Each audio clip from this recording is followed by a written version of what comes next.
তাহলে আজকে থেকে জিও টেকটনিক শুরু হচ্ছে। হ্যাঁ, জিও মরফোলজি তো শেষ হয়ে গেছে। শোনা যাচ্ছে? তো জিও টেকটনিকের সিলেবাসের মধ্যে মেইনলি 9-10-এর সিলেবাসটাই বেশি আছে। 11-12-এ দুটো টপিক খালি এক্সট্রা আছে, একটা হচ্ছে কন্টিনেন্টাল ড্রিপ আর হচ্ছে আইসোস্ট্যাসি। কিন্তু এই দুটো টপিকও পড়তে হয়। আর আজকে মেইনলি উপরের টপিকগুলো থেকে শুরু করব। এখানে জিওলজিক্যাল টাইম স্কেলের এই ছবিটা একটু ভুল আছে। জিওলজিক্যাল টাইম স্কেল সিলেবাসে নেই কিন্তু, হ্যাঁ, তাও আমি দিয়ে দিচ্ছি। অনেক সময় জিওলজিক্যাল টাইম স্কেল থেকে কোশ্চেন দিয়ে দেয়, তো ওই জন্য এটা অ্যাড করে দেবো আমি নোটটার সাথে কালকে।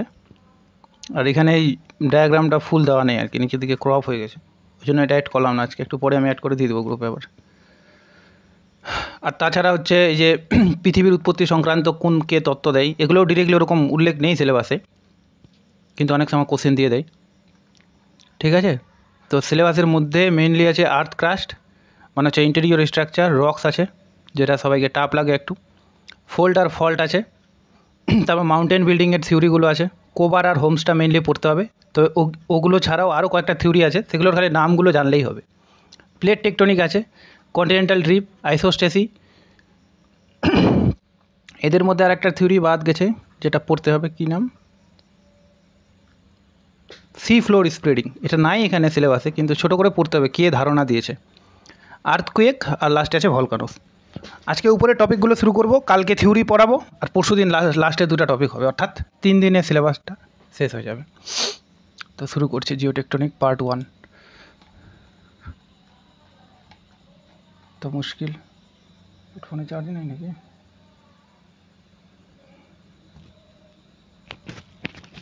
হেডফোনটা তো চার্জ শেষ হয়ে গেল। শোনা যাচ্ছে কি?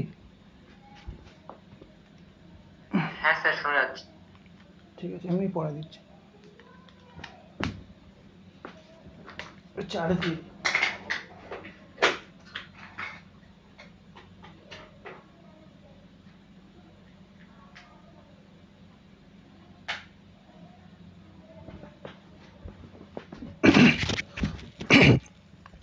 তো প্রথমে পৃথিবীর অভ্যন্তর ভাগ থেকে শুরু করি, ঠিক আছে? এগুলো জিনিস সবার জানা আছে, আমি খালি জাস্ট একবার করে বলে দেবো কোন কোন জিনিসগুলো কী আছে। তো প্রথমে আমাদের জানতে হয় যে সোর্স কী, অর্থাৎ পৃথিবীর অভ্যন্তর ভাগ সম্পর্কে আমরা কোথা থেকে জানতে পারি। তো দুই ধরনের সোর্স থাকে, একটা প্রত্যক্ষ আর একটা হচ্ছে পরোক্ষ। প্রত্যক্ষ মানে হচ্ছে যেটা সরাসরি ধারণা দেয়, যেমন মাইন্স বা খনি। ড্রিলিং মানে কোথাও যদি গর্ত করা হয়, তাহলে নিচের দিকে যদি গর্ত হয়, যেমন রাশিয়ায় আছে একটা। ভলকানিক এরাপশন, অর্থাৎ আগ্নেয়গিরি অগ্নুৎপাতের ফলে যে মেটেরিয়ালসগুলো উঠে আসে সেটা। আর ইনডিরেক্ট সোর্সের মধ্যে সিসমোলজি আছে, তারপরে উল্কাপাত যে হয়, কারণ পৃথিবী তো একটা সময় ওরকমই ছিল, তো ওই উল্কার মতনই, কারণ পৃথিবী যখন তৈরি হয় তখন তো জ্বলন্ত আগ্নেয়পিণ্ডই ছিল। তো ওটাকে নিয়ে গবেষণা করে বা রিসার্চ করে আমরা পৃথিবীর একটা আইডিয়া পেতে পারি। তারপর টেম্পারেচার, ডেনসিটি, সলিনিটি, প্রেসার, এগুলো। গ্র্যাভিটি অ্যানোমালি আছে, আর ম্যাগনেটিক ফিল্ড আছে। এই গ্র্যাভিটি অ্যানোমালিটাই আইসোস্টেসি যেদিন পড়াবো ওই দিন আমি ভালো করে বলে দেবো। আজকে খালি জাস্ট বলে দিচ্ছি যেগুলো আছে, ঠিক আছে? তবে যদি জিজ্ঞেস করে যে সর্বপ্রধান উৎস কী, এটা তো প্রত্যক্ষ আর পরোক্ষ, তাহলে বলতে হবে সিসমোলজি বা ভূকম্পন বিদ্যা। এটাই কিন্তু, এতগুলো তো আছে ঠিকই, কিন্তু এই সোর্সটাই সবথেকে মেইন সোর্স, যার উপর ভিত্তি করেই কিন্তু পৃথিবীকে বিভিন্ন ভাগে ভাগ করা হয়েছে। তো এখানে কয়েকটা জিনিস লেখা আছে, যেমন পৃথিবীর অভ্যন্তরভাগ জানার জন্য সর্বপ্রধান উৎস হলো ভূকম্পীয় তরঙ্গ, যেটা আমি বললাম। এটা হচ্ছে প্রতিফলন আর প্রতিসরণের মাধ্যমে পৃথিবীর অভ্যন্তরভাগের ধারণা দেয়। অর্থাৎ এই যে সিস্ম মানে ভূকম্পীয় তরঙ্গগুলো যখন যাচ্ছে, তখন সোজা যেতে পারে না, কিন্তু তারা এরকম করে গেল, এইদিকে মানলাম এদিকে যাচ্ছে, হঠাৎ করে এখান থেকে এই দিকে বাঁক নিয়ে নিল। তো এই দিকে বাঁক নেওয়ার কারণ কি? তার মানে এখানে নিশ্চয়ই অন্য একটা পদার্থ রয়েছে, ঠিক আছে? তো এরকম প্রতিফলন আর প্রতিসরণের মাধ্যমে কিন্তু পৃথিবীর অভ্যন্তরভাগের ধারণা দেয়। তবে এই পৃথিবীর ভূকম্পীয় তরঙ্গগুলো অ্যাকচুয়ালি দুই প্রকারের হয়, একটা হচ্ছে দেহ তরঙ্গ আর একটা হচ্ছে পৃষ্ঠ তরঙ্গ। তো দেহ তরঙ্গ বলতে যেটা পৃথিবীর অভ্যন্তরভাগে যেগুলো থাকে, যেমন পি তরঙ্গ আর এস তরঙ্গ। এখানে এটা ভুল আছে, ওই জন্য আমি এটা ঠিক করে দেবো। তো দেহ তরঙ্গ মানে যেটা পৃথিবীর অভ্যন্তরভাগ থেকে সৃষ্টি হয়, তো ওই জন্য পি আর এস তরঙ্গই কিন্তু পৃথিবীর ধারণা দিতে পারে, এল তরঙ্গ দিতে পারে না। আর একটা আছে যে যত আমরা 32 মিটার গভীরে যাই, তত 1 ডিগ্রি সেলসিয়াস করে টেম্পারেচার বাড়তে থাকে, যেটাকে ভূতাপীয় অবক্রম বা জিওথার্মাল গ্রেডিয়েন্ট বলে। তারপরে হচ্ছে পৃথিবীর গভীরতম খনি কোথায় আছে, তো রবিনসন দ্বীপে আছে, যেটার নাম হচ্ছে এমপং না কি এরকম উচ্চারণ হবে, এমপিয়ং না পিয়ং, গোল্ড মাইন। তো এটা অনেক সময় জিজ্ঞেস করে যে গোল্ড মাইনটার নাম কি, এবং এটার গভীরতা হচ্ছে 3.9 কিলোমিটার, যেটাকে রাউন্ড ফিগারে 4ও ধরে। তো 4 আর 3.9 4 ওরকম দিবে না, পাশাপাশি 4ই লেখা থাকে বেশিরভাগ বইয়ে, কিন্তু অ্যাকচুয়াল হচ্ছে 3.9 কিলোমিটার। তারপর হচ্ছে সমুদ্রের গর্ভে ড্রিলিং কথার অর্থ হচ্ছে গর্ত। তো সমুদ্রের নিচে গিয়ে অনেক সময় গর্ত করে। তো দুটো প্রজেক্ট আছে, একটা হচ্ছে ডিপ ওশিয়ান ড্রিলিং প্রজেক্ট, একটা হচ্ছে ইন্টিগ্রেটেড ওশিয়ান ড্রিলিং প্রজেক্ট।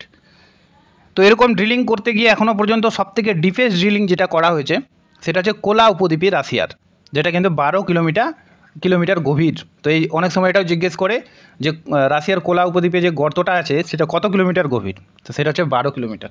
আর এখনও পর্যন্ত পৃথিবীর অভ্যন্তরভাগে এত কিলোমিটার পর্যন্ত যাওয়া সম্ভব হয়েছে, এর গভীরে কিন্তু আর যাওয়া সম্ভব হয়নি। এবার ইন্টেরিয়র স্ট্রাকচারকে দুই ভাগে ভাগ করা হয়, একটা হচ্ছে কেমিক্যাল কম্পোজিশনের ভিত্তিতে, অর্থাৎ কোথায় কী উপাদান আছে তার ভিত্তিতে, আর একটা হচ্ছে ফিজিক্যাল ক্যারেক্টারিস্টিক্স বা রিজিডিটির ভিত্তিতে, অর্থাৎ কোন অবয়বটা কীরকম, কোনোটা দেখবো আমরা কঠিন, কোনোটা অর্ধতরল, কোনোটা তরল। তো এগুলোর ভিত্তিতেও 4 ভাগে ভাগ করা হয়, যেমন লিথোস্ফিয়ার, অ্যাস্ট্রোনোস্ফিয়ার, মেসোস্ফিয়ার, বেরোস্ফিয়ার। এই ভাগটা সবাই মোটামুটি জানি, কিন্তু এটা অনেক কনফিউশন করে দেয়, হ্যাঁ, ওই জন্য আমি এখানে অ্যাড করে দিয়েছি। তো এখানে কিছু লেখা আছে, মানে ছবিতে কিছু জিনিস ভুল থাকতেও পারে, যেগুলো আমার লেখা আছে সেগুলোই, কারণ ছবিটা তো আমি বানাইনি, বোঝার জন্য জাস্ট দিয়েছি, ঠিক আছে। তো প্রথমে আমরা ক্রাস্ট থেকে শুরু করব। তো ক্রাস্টের গভীরতা হচ্ছে 0 থেকে 60 কিলোমিটার। কোনো বইয়ে কিন্তু 30 থাকে, 35 থাকে, ইত্যাদি থাকে। কিন্তু এর আগের বার এসএলএসটিতে একটা কোশ্চেনই হয়েছিল যে পৃথিবীর ভূত্বকের গড় কত, তো সেটা কিন্তু 0 থেকে 60কেই অ্যান্সার নিয়েছিল। সুতরাং এনসিইআরটির বইয়ে যেগুলো থাকে সেটাকেই ফলো করতে হবে, এটাই হলো ব্যাপার। তো এটা পৃথিবীর সবথেকে বাইরের স্তর, এটা ব্রিটেল মানে হচ্ছে ভঙ্গুর, অর্থাৎ এটা একটানা বিস্তৃত নয়, মাঝখানে কিন্তু জলভাগ আছে, ওই জন্যই এটা বলেছে। আর ভূত্বকে বেশি পরিমাণে লৌহযৌগ পাওয়া যায় না, বেশিরভাগ লৌহটা কিন্তু ভিতরের দিকে পাওয়া যায়, কারণ সেগুলো ব্যবহারের ফলে কমে গেছে, আর তাছাড়াও গভীরে স্থানান্তরিত হয়েছে অনেক সময়, ঠিক আছে। তো এরকম একটা কনসেপচুয়াল কোশ্চেন দেখছিলাম যে কেন ভূত্বকের উপরে লৌহ পাওয়া যায় না, তো এটাই কারণ হবে। আর অভ্যন্তরভাগে প্রচুর লৌহ আছে এই জন্য, কারণ ওটা তো কেউ ব্যবহার করতে পারছে না। তো একে আবার দুভাগে ভাগ করা যায়, মহাদেশীয় ভূত্বক যাকে আমরা শিয়াল বলি, আর মহাসাগরীয় ভূত্বক যাকে আমরা সীমা বলি। অর্থাৎ শিয়াল হচ্ছে ভূপৃষ্ঠের নিচে আছে, আর সীমা হচ্ছে কি বলে যে জলভাগের বা সমুদ্রের নিচে রয়েছে কিন্তু। তো কোথায় কি পাওয়া যায় না পাওয়া যায় এগুলো দেওয়া আছে, আমি এটা বলছি না, হ্যাঁ, এগুলো সবাই জানেই মোটামুটি।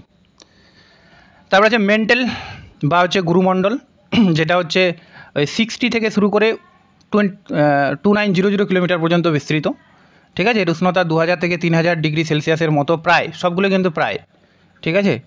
আর গড় ঘনত্ব 3.4, কোনো জায়গায় 3.3ও থাকতে পারে, তো ওই জন্য বলছি এগুলো প্রায় সব, ঠিক আছে। আর ভূত্বকের যেটা শিয়ালের গড় ঘনত্ব, এটা কিন্তু অনেক সময় জিজ্ঞেস করে, তো এটা হচ্ছে 2.7, আর যেটা সীমা ওটা হচ্ছে 3, আর এখানে একটু বেড়ে গেল 3.4 বা সামথিং। তারপরে একে আবার দুভাগে ভাগ করা যায়, একটা ঊর্ধ্বগুরুমণ্ডল মানে যেটা উপরের দিকে থাকে সিম্পলি, আর যেটা নিচের দিকে থাকে সেটা হচ্ছে নিম্নগুরুমণ্ডল বা লোয়ার মেন্টেল এরকম।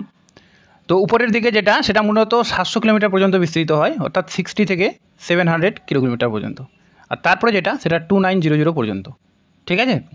এর মধ্যেই অর্থাৎ এই 700 কিলোমিটারের মধ্যে উপরের দিকে 400 কিলোমিটার পর্যন্ত, প্রায় 60 থেকে, এর মধ্যে একটা লেয়ার থাকে, যে লেয়ারটা কিন্তু অর্ধতরল, ঠিক আছে, যেটাকে আমরা অ্যাস্ট্রোনোস্ফিয়ার বলে থাকি। তো এখান থেকে কোশ্চেন আসে যে অ্যাস্ট্রোনোস্ফিয়ার কোথায় অবস্থান করছে, তো অ্যান্সার হবে গুরুমণ্ডলের উপরের দিকে কিংবা ঊর্ধ্বগুরুমণ্ডলে, ঠিক আছে। তো এটা হচ্ছে এর বৈশিষ্ট্য হচ্ছে সেমি ফ্লুইড, অর্থাৎ অর্ধতরল, বা প্লাস্টিক জাতীয়, অনেক সময় প্লাস্টিক জাতীয় দিয়ে দেয়। তারপর হচ্ছে এটা কে দেয় ধারণাটা, তো জোসেফ বোরেল নামে একজন আছে যিনি এই ধারণাটা কিন্তু দেন, এখানে লেখা আছে, লেখা থাকার কথা।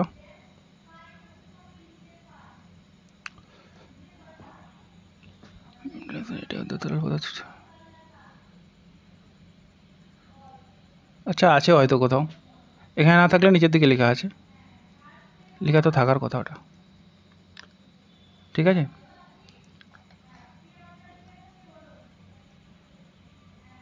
জোসেফ বোরেল 1912 সালে ধারণা দিয়েছিল সম্ভবত, তো না থাকলে আমি অ্যাড করে দেবো ওটা, ঠিক আছে।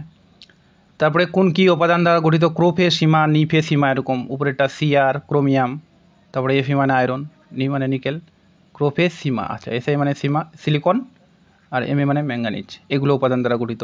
আর যেটা নিচেরটা ওটা হচ্ছে নিফেসিমা। এগুলো আমি এগুলো বেশি বলছি না, এগুলো সবার জানা আছে খালি। হ্যাঁ, তারপরে কোর যেটা, তো কোরটাতে হচ্ছে সব কিছুই বেশি হবে, টেম্পারেচারও বেশি, সব কিছু বেশি। তো কোরটাকে অনেক সময় নিফে বলা হয়, কারণ এখানে নিকেল আর ফেরাস পাওয়া যায়, অর্থাৎ প্রচুর পরিমাণে লোহা আর নিকেল পাওয়া যায়। এটাই কিন্তু ব্যারোস্ফিয়ার নামেও পরিচিত। এবার কোরের একটা ভাগ আছে আবার দুটা, যেটা খুব ইম্পর্টেন্ট, যেখান থেকে কোশ্চিন খুব দেয়, যে কোরের যে কোর, এরকম মানলাম এটা কোর কেন্দ্রমণ্ডল নিচেরটা, ঠিক আছে, দুটা। তো এটা মানলাম বহি কোর বা বহি বাইরের দিকে, এটা হচ্ছে অন্ত বা ভিতরের দিকে। তো এই বহি কোর যেটা আছে সেটা কিন্তু তরল অবস্থায় আছে, আর তরল অবস্থায় থাকারও কথা, কারণ এই জায়গায় প্রচুর টেম্পারেচার। কিন্তু আশ্চর্য ব্যাপার হচ্ছে নিচের দিকে যেটা আছে ওখানে আরও টেম্পারেচার বেশি, তা সত্ত্বেও ওখানে কিন্তু কঠিন অবস্থা আছে। তো এর সঠিক কারণ হচ্ছে নিচের দিকে চাপটা প্রচুর বেশি। তো চাপ যখন বেশি হবে তখন টেম্পারেচারটা কিন্তু অতটা কাজ করবে না আর কি। ফর এক্সাম্পল, যদি আগুনের মধ্যে যদি দুজনকে আমরা ফেলে দিই, মানে দুটা কোনো কাউকে বস্তুকে, একটা বস্তুকে এমনি সোজাসুজি ফেলে দিলাম, আর একজনকে হচ্ছে একটা চাদরে মুড়িয়ে ফেললাম, তাহলে চাদরে মুড়িয়ে ফেলার কথা হচ্ছে তার মধ্যে তাকে চাপ বেশি আছে তার মধ্যে। তো যাকে চাদরে মুড়িয়ে ফেললাম সে কিন্তু তাড়াতাড়ি মানে আগুনে পুড়বে না, এরকম ব্যাপারটা। তো এই জায়গাও যেহেতু অনেক আর কি বলে যে চাপ আছে, তো চাপটা হচ্ছে ওটাকে অতটা হিট হতে দেয় না আর কি, ওখানকার পদার্থগুলোকে বা লৌহগুলোকে। ওই জন্য এটা কিন্তু কঠিন অবস্থা আছে। এটা কোশ্চিন কিন্তু অনেক সময় জিজ্ঞেস করে, বিশেষ করে ভাইভাতে এই কোশ্চিনটা জিজ্ঞেস করে, ঠিক আছে। তারপরে বেসড অন ফিজিক্যাল ক্যারেক্টারিস্টিক্স বা রিজিডিটি, এটার অর্থ হচ্ছে যে কোথায় কী অবয়বগুলো কীরকম, কোনটা কঠিন কোনটা তরল, তার ভিত্তিতেও কিন্তু ভাগ আছে। যেমন 1 নম্বর আছে লিথোস্ফিয়ার। তো লিথোস্ফিয়ার থেকে অনেক সময় কোশ্চিন জিজ্ঞেস করে যে লিথোস্ফিয়ার বলতে অ্যাকচুয়ালি কোনটা। তো লিথোস্ফিয়ার মনে রাখতে হবে যে আগের যে ভাগটা পড়লাম আমরা সিয়াল আর সীমা অর্থাৎ ক্রাস্টটা, তো ক্রাস্টের কিছু অংশ প্লাস তার নিচে যে মেন্টেল আছে, মেন্টেলের উপরের কিছু অংশ, এই গোটাটা নিয়ে কিন্তু হচ্ছে লিথোস্ফিয়ার, ঠিক আছে। তো লিথোস্ফিয়ারের কী বৈশিষ্ট্য, লিথোস্ফিয়ার মেনলি কঠিন আর শক্ত শিলা দ্বারা গঠিত, এর মেইন বৈশিষ্ট্য এগুলোই হবে এখানে। লিথো শব্দটা যেমন লিথো থেকে পাথর বা পাথরের স্তর বলা হয় একে, 80 কিলোমিটার পর্যন্ত বিস্তৃত এরকম। তারপরে এর নিচে একটা প্লাস্টিক জাতীয় পদার্থ রয়েছে, অবয়ব রয়েছে বা স্তর রয়েছে, যেটাকে আমরা অ্যাস্থনোস্ফিয়ার বলি, ঠিক আছে, যেটা একটু আগে পড়লাম। এখানে সম্ভবত তার কনসেপ্টটা দেওয়া আছে। এই যে অ্যাস্থনোস্ফিয়ারের ধারণা দেয় 1914 সালে জোসেফ ব্যারেল বা বরেল অনেকে বলে, ঠিক আছে। এখানকার টেম্পারেচার 1280 ডিগ্রি সেলসিয়াস থেকে 2800 ডিগ্রি সেলসিয়াস পর্যন্ত হতে পারে কিন্তু। আর এটার অবস্থান মেনলি 60 থেকে বা 80 থেকে বলা যায়, 80 থেকে মোটামুটি 400 কিলোমিটার পর্যন্ত, ঠিক আছে।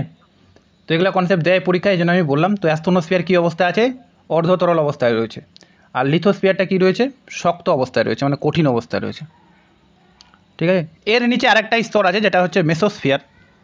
তো মেসোস্ফিয়ারটা আবার কঠিন অবস্থায় আছে, ঠিক আছে, তার নিচে, অর্থাৎ এটা মেইনলি হচ্ছে মেন্টেলের যে নিচের পার্টটা সেটাই হচ্ছে এটা। তো মেন্টেলের নিচে গঠিত লেখা আছে। আর ব্যারোস্ফিয়ার মেইনলি কোরটা গঠিত, কোর যে অঞ্চলটা আছে আমাদের পৃথিবীর, সেটাকে বলা হয় ব্যারোস্ফিয়ার। তো এগুলো অনেক সময় এখান থেকে কোশ্চেন দিয়ে দেয়, ওটা তো সবাই জানেই, কোর, তারপরে হচ্ছে ক্রাস্ট, মেন্টেল, ওগুলো কিন্তু এগুলো অনেকে জানে না, ওই জন্য এগুলো অ্যাড করে দিয়েছি আমি। আর এনসিইআরটির মধ্যে কিন্তু এগুলো থাকেই, ঠিক আছে। তো কিছু কিছু বিযুক্তি তল আছে, কী কী পড়তে হবে, একটা হচ্ছে তলটা কোথায় অবস্থান করছে, ঠিক আছে, কত সালে দেওয়া হয়েছে, কে দিয়েছে ওটা তো নাম থেকে বোঝা আছে, কনরাড বিযুক্তি যেমন কনরাডই দিয়েছে। আর একটা পড়তে হবে ডেপথ, কত কিলোমিটার ডেপথে আছে। তো ডেপথটা এমনি হয়ে যায় কারণ আমরা যখন জানবো যে লেয়ারগুলো থেকে কোন লেয়ারটা কত দূর পর্যন্ত বিস্তৃত, তো অটোমেটিক এটা মনে থেকে যায়। মেইনলি হচ্ছে সালটা মনে রাখতে হবে আর কার মধ্যে দিয়েছে। এখান থেকে কিন্তু বেশিরভাগই কোশ্চিন জিজ্ঞেস করে, যেমন কনরাড বিযুক্তি তল দিয়েছে 1925 সালে সিয়াল আর সীমার মধ্যে। তারপরে মোহরবিসিক, ক্রাস্ট আর মেন্টেলের মধ্যে। এটা মনে রাখার বুদ্ধি হচ্ছে যে কোমরে গুলে কো থেকে হচ্ছে কনরাড, মো থেকে হচ্ছে মোহ, রে থেকে রেপিট্টি, গু থেকে গুটেনবার্গ, আর লে থেকে লেহমান। আর লেয়ারগুলো তো আমরা মোটামুটি জানি, তো লেয়ারগুলোকে পরপর সাজাও তাহলেই হয়ে যাবে। উপরের দিকে আছে সিয়াল আর সীমা, তাহলে সিয়াল আর সীমার মাঝখানে থাকবে কনরাড। তারপরে হচ্ছে সীমা, আর এদিকে হচ্ছে উপরে হচ্ছে আপার মেন্টেল, এর মাঝখানে থাকবে মোহরবিসিক, তারপরে এরকম করে থাকবে, ঠিক আছে। এখান থেকে যেটা সবাই ভুল করে অনেক সময় বা যেটা কোশ্চিন আর কি আসে, সেটা হচ্ছে বুলেন ডিসকন্টিনিউটি, কারণ এটা অনেকে জানেই না, ঠিক আছে। তো এই যে লেহমান যেটা আছে বিযুক্তি তল, এই বিযুক্তি তলটা কিন্তু দুজন মিলে দিয়েছিল, একটা লেহমান আর একটা বুলেন। কিন্তু লেহমানের নামটাই বেশি পপুলার হয়ে গেছে, বুলেনটা কেন পপুলার হয়নি জানি না। তো অনেক সময় জন্য জিজ্ঞেস করে যে বুলেন ডিসকন্টিনিউটি কার মধ্যে আছে? তো এটা আমাদের মনে রাখতে হবে আউটার অ্যান্ড ইনার কোরের মধ্যে কিন্তু আছে, যেটা 1936 সালে ধারণা হয়েছিল। আর একটা জিজ্ঞেস করে যে 660 কিমি বিযুক্তি তল কার মধ্যে অবস্থান করছে? তো আমরা যদি খেয়াল করি যে 660 কিলোমিটার মানে হচ্ছে অ্যাকচুয়ালি আউটার কোর আর ইনার কোর এর মধ্যেই পড়বে, নাকি ভুল আছে এটা লেখা মনে হয়। 660 কিমি তো 700 কিলোমিটার পর্যন্ত, এটা ভুল আছে, এটা কোর হবে না, এটা মেন্টেল হবে, তাই না? কোর তো অনেক নিচে থাকে। তো যেগুলো ভুল আছে আমি ঠিক করে দেবো আজকে, চাপ নেই। এটা আমি দিয়ে দিচ্ছি এগুলো ছবি বোঝার জন্য, এগুলো অত ডিটেলসে আমি বলছি না কারণ সবার জানা আছে, অনেক বড় সিলেবাস আছে। এবার এই চারটা হচ্ছে খুবই ইম্পর্টেন্ট, ভেরি ভেরি ইম্পর্টেন্ট। আমি কোশ্চিনগুলো ঘাটলাম PYQ, ঘেটে দেখলাম যে এগুলো কোশ্চিন অনেক আছে বা আমার নোটের মধ্যে এই জিনিসগুলো নাই, তো এগুলো আমি অ্যাড করে দিয়েছি, ঠিক আছে? যেমন হচ্ছে ক্রাস্টের গড় গভীরতা 0 থেকে 60 কিলোমিটার, ঠিক আছে? এটা সলিড অবস্থা আছে, ঠিক আছে? তারপরে আউটার কোরটা হচ্ছে প্লাস্টিক বা সেমি সলিড অবস্থায়, লিকুইড অবস্থায় আছে। এটা আছে সলিড অবস্থায়, লিকুইড অবস্থায়, সলিড অবস্থায়, এরকম করে পড়তে হবে কোনটা কী অবস্থায় আছে। আর সবথেকে আরেকটা কোশ্চেন আছে যে সিয়াল কোন শিলা দ্বারা গঠিত? তো গ্রানাইট, আর সীমা হচ্ছে ব্যাসাল্ট শিলা দ্বারা গঠিত। কম্পোনেন্টের মধ্যে সিয়াল আর অ্যালুমিনিয়াম, সিয়াল মানে সিলিকন অ্যালুমিনিয়াম, এগুলো তো জানেই সবাই। এখানে হচ্ছে ক্রোফে, সীমা, নিফের এনও হবে, এনআইও হবে, কারণ হচ্ছে এটা মেন্টেল, তো মেন্টেলের মধ্যে নিকেলও থাকে। তারপরে যে ভলিউম আর মাস, এই দুটা থেকে দেখলাম যে খুব কোশ্চিন আসছে এখন পরীক্ষায়। তো ভলিউম মানে হচ্ছে টোটাল গোটা পৃথিবীর অভ্যন্তরভাগের কত পার্সেন্ট দখল করে আছে আর কীরকম। তো যদি আমরা বলি তাহলে সব থেকে ক্রাশটা হচ্ছে মাত্র 1% দখল করে আছে, আর সর্বাধিক দখল করে আছে হচ্ছে মেন্টেল, 84% দেখাচ্ছে কোশ্চেনগুলোর মধ্যে, তাই এটাই করলাম। আর এটা আছে কোর আছে 15%। এবার মাস কথার অর্থ হচ্ছে ওজন বা ভর। তো সব থেকে কম ওজন এর, কারণ এটা হালকা বলেই উপরের দিকে আছে, তারপরে এটা, ঠিক আছে, আর তারপরে আছে এরকম। তো এরকম বলতে হবে, এর ওজনটা বেশি হয়েছে কারণ এর এরিয়া বলো অনেকটা জায়গা জুড়ে আছে ওই জন্য, ঠিক আছে? তো এখানে আমি এটা অ্যাড করেছি যে কেন পৃথিবীর অন্তঃকোর কেন তরল। তো লেখা আছে যে কোর মানে কেন্দ্রমণ্ডল গরম আছে কিন্তু চাপ কম, মানে যেটা বাইরের দিকে ওটাতে খুব উষ্ণ কিন্তু ওখানে চাপ কম, তাই লোহা গলে গিয়ে তরল হয়ে যায়। কিন্তু অন্তঃকোরে আরও বেশি গরম কিন্তু চাপ এত বেশি যে লোহা গলতে পারে না, বরং কঠিন থাকে, মানে এত চাপ ওখানে যে লোহাটাকে গলাতেই পারে না আর কি, এরকম। এবার তাহলে একটা কোশ্চিন যে কেন এই যে কী বলে যে অ্যাস্ট্রোনোস্ফিয়ারের মধ্যে তাহলে কেন অর্ধতরল হলো, তরলও হলো না পুরোপুরি, আবার পুরোপুরি কঠিনও নয়। তাহলে অ্যাস্ট্রোনোস্ফিয়ারের মধ্যে টেম্পারেচার তো প্রচুর আছে কিন্তু ওখানকার চাপটা হচ্ছে মাঝারি, মানে খুব বেশিও নয় খুব কমও নয়। খুব যদি কম হতো তাহলে তো তরল হয়ে যেত, খুব বেশি হলে তো কঠিনই থাকতো, কিন্তু ওখানকার চাপটা যেহেতু মাঝারি ওই জন্য ওটা অর্ধতরল হয়ে গেছে। আরেকটা কোশ্চেন জিজ্ঞেস করেছে average density of the earth, তো এটা 5.5, কোনো বইয়ে 5.55ও থাকে, ঠিক আছে? এবার এখান থেকে যেগুলো কোশ্চেন আসছিল ওগুলো অ্যাড করে দিয়েছি আমি, যেহেতু জায়গা পড়েছিল। আর একটা জিনিস এখানে অ্যাড করতে ভুলে গেছি, ওটা আমি একদিন পড়া দেবো কোনো টপিকের সাথে, সেটা হচ্ছে পৃথিবীর অভ্যন্তরভাগে কোন খনিজ বা কী বেশি পাওয়া যায়। একটা হোল আর্থ হিসাবে পড়তে হয় আর একটা শুধু ক্রাস্ট হিসাবে পড়তে হয়, ওটা আমার এখন চোখে পড়লো যে ওটা আমি অ্যাড করিনি, তো ওটা কালকে আমি কোনো একটা টপিকের সঙ্গে অ্যাড করে পড়া দেবো। তো পৃথিবীর গড় গভীরতা হচ্ছে 5 থেকে 60 কিমি, যে এটা পরীক্ষা আসছিল এর আগের বার SLST 2016-তে। তারপরে নেটে একটা কোশ্চেন দিয়েছিল যে এর মধ্যে কোনটা অর্ধতরল অবস্থায় রয়েছে, বা এরকম এর মধ্যে কোনটা মানে হচ্ছে এই যে আপার পার্টটা অর্থাৎ লিথোস্ফিয়ারটা কার উপর ভাসমান অবস্থায় রয়েছে। তো লিথোস্ফিয়ার অ্যাস্ট্রোনোস্ফিয়ারের উপর ভাসমান অবস্থায় রয়েছে, ঠিক আছে? তারপর যে গুটনবার্গ বিযুক্তি রেখা কোন দুটি স্তরকে আলাদা করেছে? গুরুমণ্ডল আর কেন্দ্রমণ্ডল। ভূত্বক আর গুরুমণ্ডলের মধ্যে কী অঞ্চল আছে? তো মোহ বিযুক্তি আছে। এগুলো কোশ্চেন অ্যাড করে দিয়েছি। ত্রিপুরা SSCতে একটা কোশ্চেন হয়েছিল যে সীসা, তো সীসা বলছে কি ভারী সিলিকেট যেটি সীসা নামে পরিচিত সেটির প্রাচুর্য দেখা যায় কোথায়? তো মনে রাখতে হবে সিয়াল আর সীমা দুটাই হচ্ছে ক্রাস্ট বা ভূত্বক, তার মানে টোটাল সিলিকনটা মেইনলি উপরের দিকেই আছে, ঠিক আছে? তো এটা অ্যান্সার নিয়েছে ভূত্বক দেখলাম, তো ভূত্বকই হবে অ্যান্সারটা। পৃথিবীর মধ্য থেকে কোথায় শক্তির মুক্তি ঘটলে ভূমিকম্প হয়?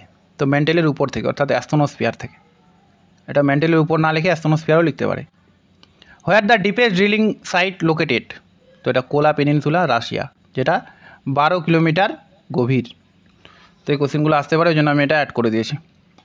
এবার যেটা আছে রক্স, এটা আমি একটু ভালো করে পড়া দিচ্ছি কারণ রক্সের অনেকের সমস্যা আছে।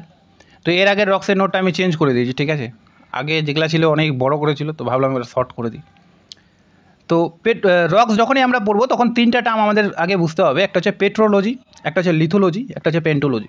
তো পেট্রোলজি কথার অর্থ হচ্ছে শিলা সম্পর্কিত বিজ্ঞান, অর্থাৎ কোনো শিলা নিয়ে যখন আর কি যে বিজ্ঞানে পড়ানো হয় এরকম। লিথোলজি মানে হচ্ছে ভূত্বক নিয়ে, লিথোস্ফিয়ার থেকে লিথোলজি। প্যান্টোলজি কথার অর্থ হচ্ছে জীবাশ্ম থেকে, অর্থাৎ জীবাশ্ম সম্পর্কিত বিজ্ঞানকে প্যান্টোলজি, ভূত্বক সম্পর্কিত লিথোলজি, আর শিলা সম্পর্কিত বিজ্ঞান হচ্ছে পেট্রোলজি। তো রক্স আর মিনারেলসের ধারণা প্রথমে জানা উচিত, যে পৃথিবীতে কতগুলো ন্যাচারাল এলিমেন্ট আছে, যেমন সিলিকন, অক্সিজেন, এগুলো ন্যাচারালি উৎপন্ন হয়েছে। এগুলো একসঙ্গে জমাটবদ্ধ হয়ে মিনারেল তৈরি করে, যেমন কোয়ার্জ, ফেলসপার, বায়োটিক, কিছু কিছু মিনারেলস এগুলো। আবার এই মিনারেলগুলো অনেক সময় একত্রিত হয়ে কি তৈরি করে, রক্স তৈরি করে। তার মানে বোঝা গেল যে রক্স মানে হচ্ছে কতগুলো মিনারেলসের সমষ্টি, ঠিক আছে।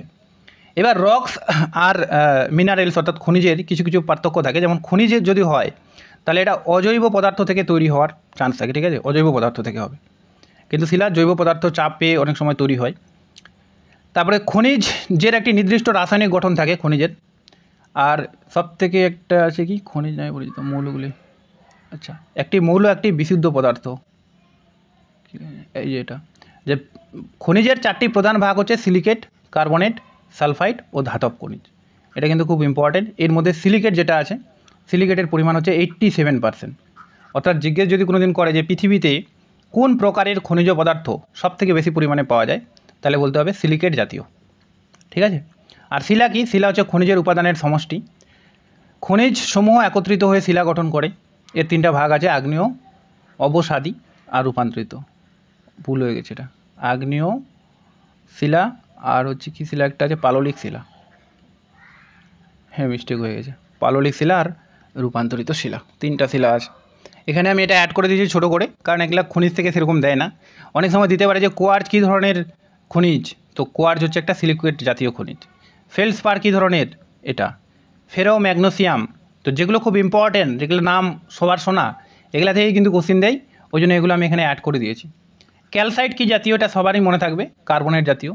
সালফাইড জাতীয় হচ্ছে পারসাইট, আয়রন, সালফাইড, এগুলো সালফাইড থেকে সালফাইড। আর মেটালস বা ধাতব হচ্ছে যেমন হেমাটাইট, লোহা, অ্যালুমিনিয়াম, সীসা, চালকোপাইরাইট, পারদ, জিঙ্ক, এগুলো সব। তো এখান থেকে কোশ্চেন আসতে পারে যে কোনটা কোন ধরনের খনিজ, ঠিক আছে। এবার আসবো একটা মোহ স্কেল। তো মোহ স্কেল কি, মোহ স্কেল হচ্ছে এমন একটা স্কেল যার মান হচ্ছে 1 থেকে 10 পর্যন্ত, এবং এটা হচ্ছে শিলা বা খনিজের কাঠিন্য পরিমাপ করে, কাঠিন্যতা, যে কোন শিলাটা কত কঠিন বা শক্ত সেটা নির্ধারণ করে।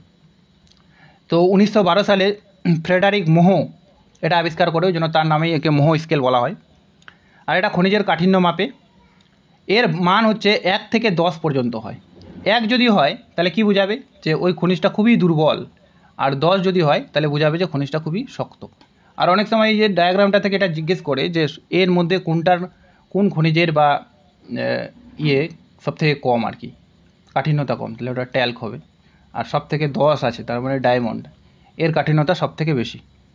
এখানে 4 নম্বরে এই ফ্লুরাইড আছে, মানে ফ্লুরাইডই যে হবে এরকম নয়, এটা একটা উদাহরণ দেওয়া আছে। কিন্তু ট্যাল্ক সব থেকে নরম আর ডায়মন্ড সব থেকে হার্ড, এই দুটো একদম কমন। কিন্তু এখানে দেখা গেল কোনো একটা জায়গায় কোয়ার্জের পরিবর্তে অন্য একটা দেওয়া আছে, থাকতেই পারে, কারণ এখানে এটা তো একটা উদাহরণ দেওয়া আছে, ঠিক আছে। এবার চলে আসবো রক্সের ক্ষেত্রে। তো রক্সকে 3 ভাগে ভাগ করা হয়, একটা হচ্ছে ইগনোয়াস রক বা আগ্নেয় শিলা, সেডিমেন্টারি রক্স বা পাললিক শিলা, আর একটা হচ্ছে মেটামরফিক রক বা রূপান্তরিত শিলা। আগ্নেয় শিলা মেনলি আগ্নেয়গিরি অগ্নুৎপাতের ফলে তৈরি হয় মাটির উপরে গিয়ে। আর সেডিমেন্টারি রক্স হচ্ছে কোনো একটা জায়গায় জমে জমে স্তরে স্তরে তৈরি হয়, ওই জন্য এই শিলায় কিন্তু স্তর দেখা যায়, আমরা প্রত্যেকে জানি। আরেকটা হচ্ছে মেটামরফিক রক, যখন এই আগ্নেয় শিলা কিংবা সেডিমেন্টারি রক চাপে বা তাপে রূপান্তরিত হয়ে অন্য একটা শিলায় পরিণত হয়, তখন তাকে মেটামরফিক বা রূপান্তরিত শিলা বলা হয়। এমনকি মেটামরফিক যেটা শিলা তৈরি হলো সেটাও পরবর্তীকালে রূপান্তরিত হতে পারে, এরকমও উদাহরণ আছে। তো যে জিনিসগুলো মনে রাখতে হবে প্রত্যেকটা শিলা থেকে, সেটা হচ্ছে কোন শব্দ থেকে উৎপন্ন হয়েছে, এটা খুব ইম্পর্টেন্ট, আর মানে কি। তো ল্যাটিন শব্দ থেকে এসেছে এটা, যার অর্থ হচ্ছে ফায়ার বা আগুন। আর পৃথিবীর 95% পৃথিবী পৃষ্ঠের অর্থাৎ ভূপৃষ্ঠের 95%ই কিন্তু আগ্নেয় শিলায় গঠিত, ঠিক আছে। আমরা দেখলাম একটু আগে ব্যাসাল্ট, সিয়াল আর সীমা ব্যাসাল্ট আর গ্রানাইট দ্বারাই গঠিত। তো ব্যাসাল্ট আর গ্রানাইট দুটাই তো আগ্নেয় শিলা, তাহলে বোঝা যাচ্ছে যে বেশিরভাগটাই কিন্তু আগ্নেয় শিলায় গঠিত। আর এটা হচ্ছে পৃথিবীর প্রাচীনতম শিলা, অর্থাৎ এটাই সবার আগে তৈরি হয়েছিল, পরবর্তীকালে এগুলো থেকেই বাকিগুলো তৈরি হয়েছে। এই জন্য একে জনক বা প্রাথমিক শিলাও বলা হয়ে থাকে।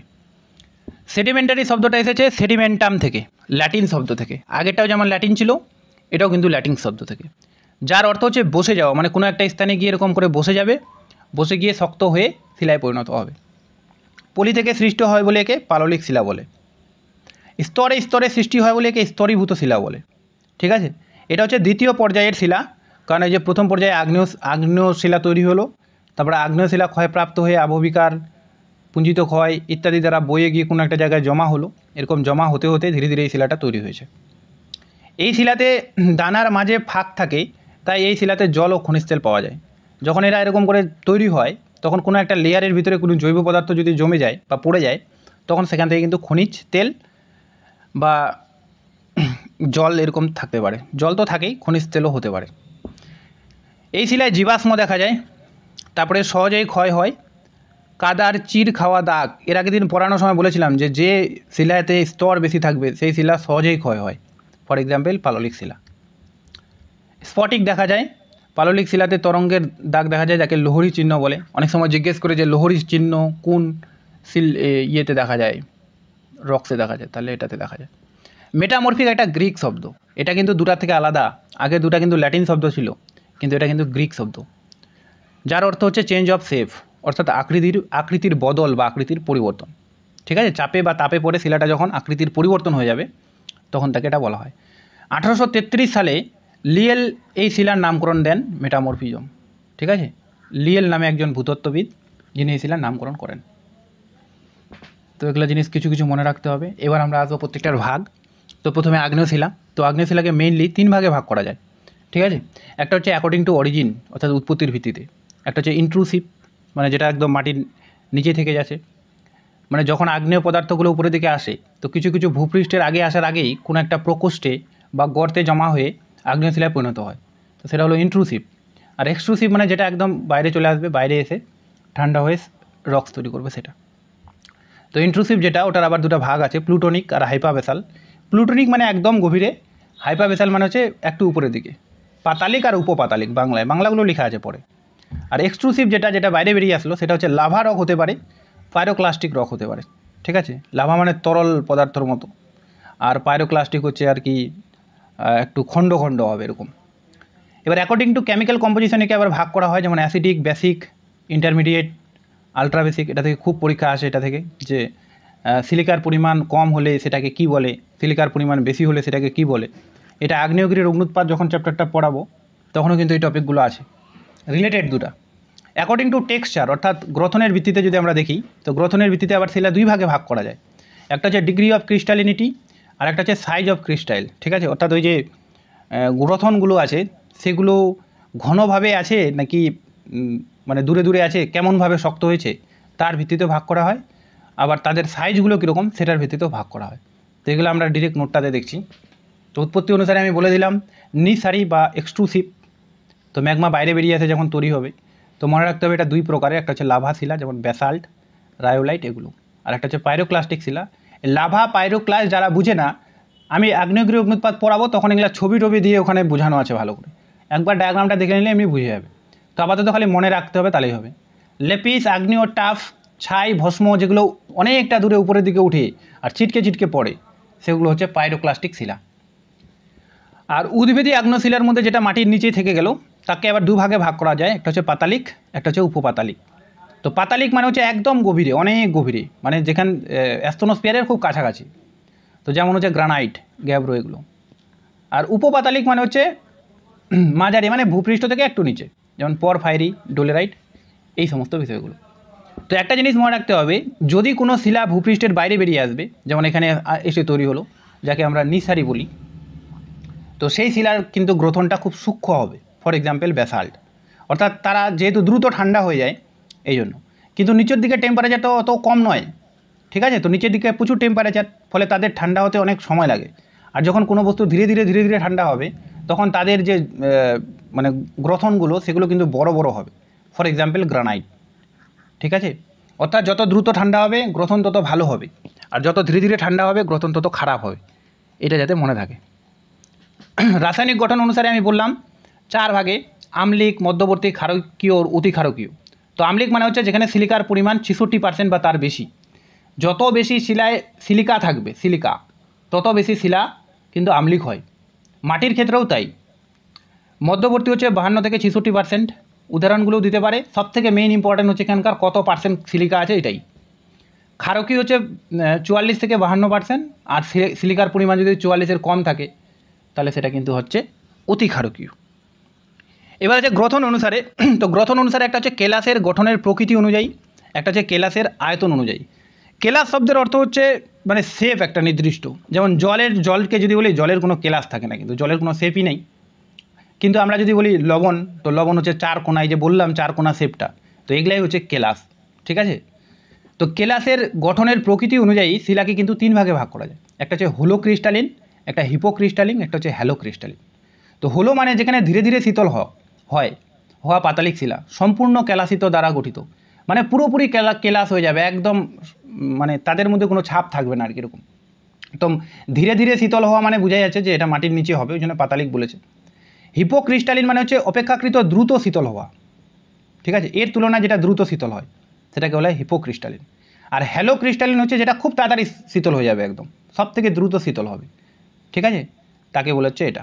তো আমরা যদি ভালো করে ভাবি, মানলাম এরকম তিন ভাগে ভাগ করলাম। তো এটা হচ্ছে ভূ অভ্যন্তর ভাগ। তো এখানে একটা শিলা তৈরি হলো এরকম করে, একটা শিলা এখানে তৈরি হলো, আর এটা মানলাম আমাদের ভূপৃষ্ঠ। ঠিক আছে? তো ভূপৃষ্ঠ এটা। তো এর মধ্যে কোন শিলাটা খুব তাড়াতাড়ি শীতল হবে? তো আমি বললাম উপরের দিকে তাড়াতাড়ি শীতল হবে। তো উপরের দিকে তাড়াতাড়ি শীতল হলে এর যে কেলাসের গঠনটা, ঠিক আছে, সেটা কি আচ্ছা সেটা পরে বলছি আমি। তো এই যে তাড়াতাড়ি শীতল হবে, তো এটাকে আমরা বলবো হ্যালো ক্রিস্টালিন। ঠিক আছে? আর মিডিলে যেটা থাকলো, যেটা ধীরে ধীরে শীতল হবে, যেহেতু ওখানে টেম্পারেচারটা একটু বেশি, তো সেটা হচ্ছে হিপোক্রিস্টালিন।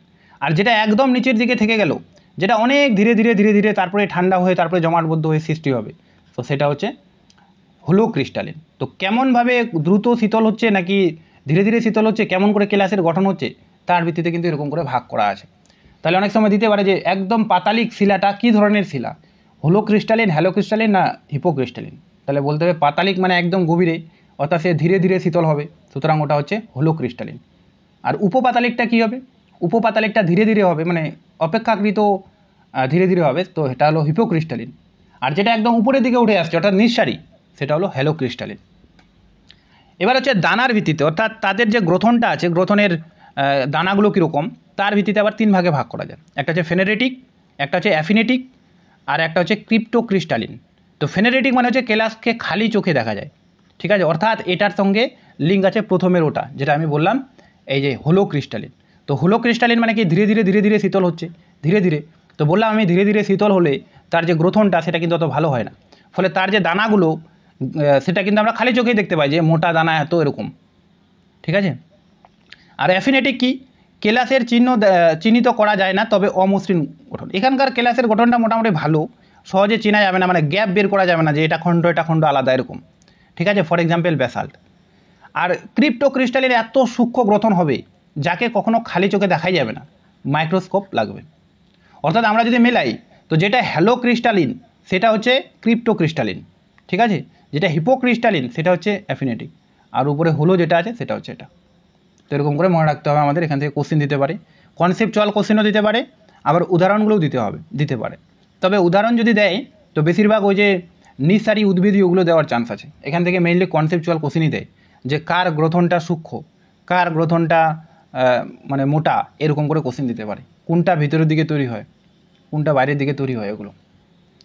এবার দুইটা শিলা আছে, ব্যাসাল্ট আর গ্রানাইট, এগুলা থেকে অনেক সময় কোশ্চেন দেয়। তো ব্যাসাল্ট শব্দটা ব্যবহার করে প্লিনি, যার নামে একটা আগ্নেয়গিরিরও নাম আছে। আর গ্রানাইট হচ্ছে ক্যাসালপিনিয়াস 1596 সালে নরওয়ের পার্বত্য অঞ্চলে গবেষণা করতে গেছিলেন, সেখানে তিনি প্রথম গ্রানাইট শব্দটা ব্যবহার করেন। ঠিক আছে? তো এটা আমাদের মনে রাখতে হবে কে কোনটা দিয়েছে, দুটাই কিন্তু আগ্নেয় শিলা। এরপর আছে সেডিমেন্টারি রক্স। তো প্রথমে কোনো একটা শিলার আবহবিকার হবে, তারপরে এই আবহবিকার উপাদানগুলো ইরোশন হবে নদী, বায়ু ইত্যাদি দ্বারা, গিয়ে কোথাও জমা হবে, জমা হয়ে তারপরে তারা কম্প্যাক্ট হবে। কম্প্যাক্ট মানে একসাথে লেগে যাওয়া আর কি। কম্প্যাক্টের পর তারা হবে সিমেন্টেশন। সিমেন্টেশন শব্দের অর্থ হচ্ছে শক্ত হয়ে যাওয়া আর কি। তখন শক্ত যখন হয়ে যাবে তখন সেটা সেডিমেন্টারি রক্স তৈরি করবে। তাহলে এগুলো হলো স্টেপ পরপর। প্রথমে হচ্ছে ডিপোজিশন, তারপর হচ্ছে সেডিমেন্টেশন, তারপর হচ্ছে কম্পাকশন সিমেন্টেশন, আর লাস্টে হচ্ছে সেডিমেন্টারি রক্স। ছবিটা খুব সুন্দর বোঝা যাচ্ছে, প্রিন্ট আউট করলে আরও ভালো বোঝা যাবে। এবার পাললিক শিলা মানে এই পলিগুলো জমা হয়ে হয়ে তৈরি হয়। তো এই পলির শ্রেণীবিভাগটা অনেক সময় দিয়ে দেয় পরীক্ষায়, যে boulder, কাবল, payable, sand, seal, clay. ঠিক আছে, তো এগুলো পরিমাণটা কত আছে সেটাও আমাদের মুখস্থ করতে হবে, প্লাস পরপর সাজাতে দিতে পারে, সেটা সেভাবেই পড়তে হবে। দিয়ে দিল পরপর বোল্ডার, কোবল, নুড়ি, বালি। এবার বলে এগুলোকে ছোট থেকে বড় কণার আকৃতি হিসাবে সাজাও, বা বড় থেকে ছোট কণার আকৃতি হিসাবে সাজাও, তো এরকম করে দিতে পারে। তো যত উপরের দিকে যাব তত কী হবে, মানে বেশি এনার্জি দরকার হবে সেটাকে মুভ করা, যেহেতু বড় শিলা তো অনেক এনার্জি দরকার হবে, বা অনেক নদীর স্রোতটা বেশি থাকতে হবে, বায়ুর শক্তি বেশি থাকতে হবে, তত হবে। আর যত নিচের দিকে যাবো তত ছোটো হবে, তত কিন্তু তাড়াতাড়ি সরে যাবে আর কি। ঠিক আছে, আর কোনো জায়গায় গিয়ে জমা হবে সেগুলোই তাড়াতাড়ি, যেগুলো হবে ছোটো দানা হবে। তো এটা মনে রাখতে হবে, না মনে রাখলে এগুলো কোনো ব্যাপার না এরকম। এবার আছে আর একটা শিলা, যেটা হচ্ছে সেডিমেন্টারি রক্স আর কি, বা পাললিক শিলা। তো পাললিক শিলাকে এরকম দুভাগে ভাগ করা যায়, একটা হচ্ছে নেচার অফ সেডিমেন্ট, একটা হচ্ছে ট্রান্সপোর্টেশন এজেন্ট। ট্রান্সপোর্টেশন এজেন্ট মানে কার মাধ্যমে সে বয়ে গেল। ঠিক আছে, তো একটা হচ্ছে পড়ছে, এগুলো পরের দিকে আছে। তো নেচার অফ সেডিমেন্টারি রক্সকেও ভাগ করা হয়েছে, এখানে আমি ভাগটাই দেখা দিচ্ছি একবারে। তো একটা হচ্ছে সংঘাত শিলা, একটা হচ্ছে অসংঘাত শিলা। তো সংঘাত শিলা মানে বোঝাই যাচ্ছে যে সংঘর্ষের ফলে তৈরি হবে।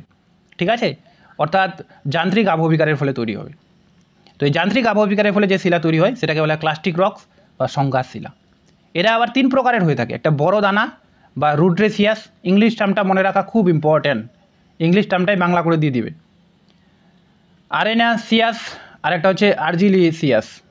তো এটা হচ্ছে বড় দানা, নাম শুনেই বোঝা যাচ্ছে। মাঝারি দানা মানে এখানে যেমন বেলে পাথর হবে। কংগ্লোমারেট, ব্রেক্সিয়া, এগুলো বড় দানাদার হয়, গ্রথনটা খুবই স্থূল হয় এদের। তো এটা কিন্তু রুড্রেসিয়াস শিলা হয়। আর একটা একদম সূক্ষ্ম শিলা, যেমন কাদা পাথর, এই জন্য এর ভিতর দিয়ে জল প্রবেশ করতে কিন্তু পারে না। অসংঘাত শিলা আছে, অসংঘাত শিলা মানে যেটা রাসায়নিক উপায়ে তৈরি হবে আর কি, যান্ত্রিক উপায়ে নয় বরং রাসায়নিক উপায়ে তৈরি হবে, সংঘাতের ফলে হবে না, সেটাকে বলা হচ্ছে এরকম, যেমন চুনা পাথর, যেমন জিপসাম, এই সমস্ত রক্সগুলো। আর একটা আছে জৈব উপায়ে। জৈব উপায়ে মানে হচ্ছে উদ্ভিদ আর প্রাণীদেহ, ঠিক আছে, অনেক সময় কোথাও জমায় গিয়ে সেটাই ধীরে ধীরে ধীরে ধীরে পাললিক শিলায় পরিণত হয়ে যায় পরবর্তীকালে। তো এরকম, যেমন হচ্ছে চুনময় হয় চুনা পাথর, অঙ্গারময় হয় মানে তার মধ্যে কার্বন থাকে, অর্থাৎ এগুলো জ্বালানি হিসাবে ব্যবহার করা হয়, যেমন পিট, লিগনাইট, ঠিক আছে, কয়লা আর কি। সিলসিসিয়াস হয়, যেমন এটা একটা উদাহরণ হবে। তো এগুলো উদাহরণ দিতে পারে যে কোনটা সংঘাত শিলা কোনটা অসংঘাত শিলা, এরকম করেই পড়তে হবে। আরেকটা যে বেসিক অফ ট্রান্সপোর্টেশন এজেন্টের ভিত্তিতে, অর্থাৎ তারা কার মাধ্যমে বয়ে গেল। ঠিক আছে, যেমন যদি হচ্ছে অ্যাকুয়াস হয় আর কি, অ্যাকুয়াস রক্স, তার মানে বোঝা যাচ্ছে যে সমুদ্রের নিচে যে শিলাগুলো থাকে ওগুলো হবে, হ্রদের নিচে যে শিলাগুলো আছে, নদীর নিচে যে শিলাগুলো বয়ে বয়ে যায় তৈরি হয় সেটা হবে অ্যাকুয়াস, মানে তো জল, জল দ্বারা বাহিত হয়ে গেলে। আর একটা হচ্ছে অ্যাওলিয়ান, অর্থাৎ বায়ু দ্বারা বাহিত হয়ে গেলে, যেমন লোয়েস সমভূমির যে শিলাগুলো। গ্লেসিয়াল সেডিমেন্টেশন, অর্থাৎ হিমবাহ দ্বারা বয়ে গেলে সেটাকে বলে মরেন। তো এটা পরীক্ষা দেয় না, উপরেরটা পরীক্ষায় দেয় অ্যাকচুয়ালি। কোনটা কোন শিলা না শিলা সেগুলো কিন্তু মনে রাখতে হবে। এক দুই দিন প্রথম দিন দেখলে একটু কঠিন লাগবে, এক দুইবার দেখলে হয়ে যায়। আর এখান থেকে এই শিলা চ্যাপ্টারটা থেকে মেইনলি আসার চান্স আছে যেটা রূপান্তরিত শিলাগুলো, ঠিক আছে, আর ইগনুয়াস শিলাগুলো আসার চান্স আছে। সেডিমেন্টারি রকসগুলো অতটা ইম্পর্টেন্ট নয়।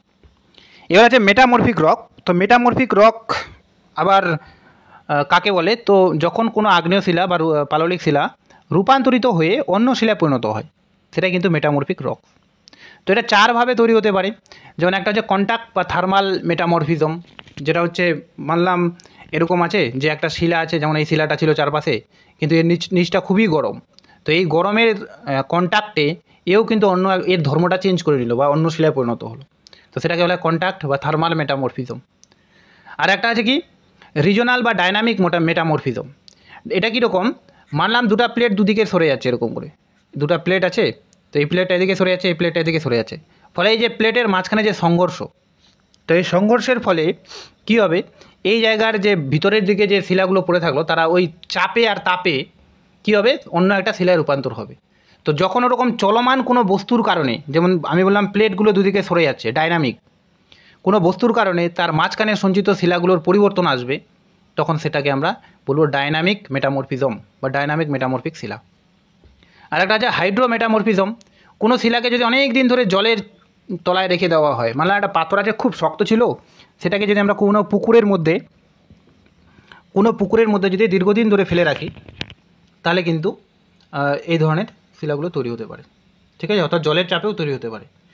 আর কিছু কিছু শিলা আছে, বিশেষ করে যেগুলো হচ্ছে সমুদ্রের গভীরে আছে, তো সেখানে তো জল আছেই, প্লাস ওখানে আগ্নেয়গিরি অনুৎপাতও হয়, ফলে ওখানে জলও আছে প্লাস তাপও আছে। তো এটা দুটার কারণেই হয়, তো ওই জন্যই লিখেছে ওয়াটার অ্যান্ড হিট, এভাবেও হতে পারে। তাহলে কী কী কারণে হতে পারে, এখানে কনসেপচুয়াল কোশ্চেন দিতে পারে যে রূপান্তরিত শিলা নিম্নোক্ত কোন কারণে তৈরি হতে পারে। তো দিয়ে দিল যে কন্ট্যাক্টের কারণেই, তারপরে এই যে ডায়নামিকের কারণে, এগুলো বাংলায় দিয়ে দিল। জলের চাপে, তো অনেকে জলের চাপে ভাবে জলের চাপে হয়, আবার হবে না, তো জলের চাপেও কিন্তু হয়। তো এই জন্য এগুলো দিয়ে দিচ্ছি আমি ছবি সহ।